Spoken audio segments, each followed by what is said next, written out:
Imagine buying a CD-ROM in 1996 that came with a cracked copy of every game ID software ever made.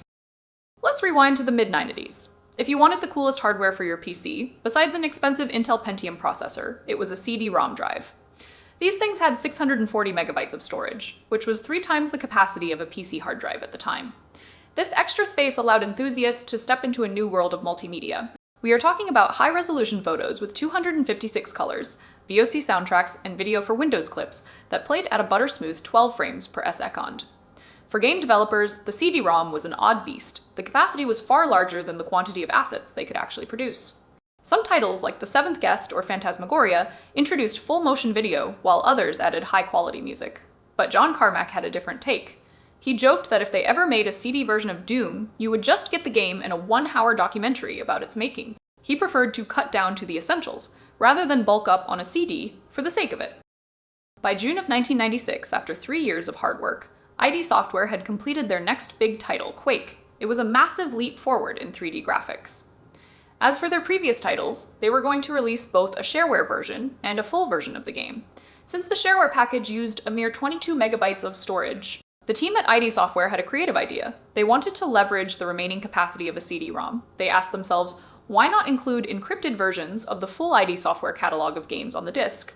This would cut out the middlemen and give instant access to gamers with just a simple phone call and a credit card. The concept was implemented, and the CD was announced in early July of 1996, before its official release on August 30th.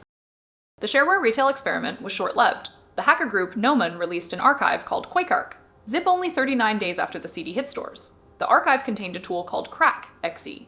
This tool allowed users to decrypt every single game on the CD-ROM instantly. It was a massive win for the community. You could finally play the full versions of their older titles without buying them separately. The encryption was not that strong, and the distribution model was quickly undermined by the very people who loved the games the most. It proved that while the idea was good on paper, it was bad on CD for the publisher. But there was another cool feature that many people forgot about. You could put this CD into your standard audio CD player and skip the first data track. The second track onwards was the 9 Inch Nails soundtrack from the game. I remember buying this back in the day and having it forever. The cool thing was also that you could put it in your CD player and skip track 1, since it was data. And track 2 and onwards was the NIN soundtrack from the game. I used to pop the CD out and throw in License to Ill, but the game chose tracks based on the level. Quake 1 and the Beastie Boys are linked in my memory. It was a fantastic way to get the music without buying a separate album. This experiment was a precursor to the digital storefronts we have today. It showed that developers could sell directly to their audience, if the distribution model worked. The encryption was a simple hurdle, but the concept was sound. Many developers are planning on waiting out the early 32-bit hardware wars. But ID Software wanted to do a cool product even if it didn't make tons of money. They had a minimalist sense of aesthetics in game design, but they also understood the value of their library. The Quake Shareware CD was a unique moment in gaming history, where hardware capacity met software ambition. One commenter pointed out that they no longer have the CD, but still have the soundtrack in their on-disc playlist.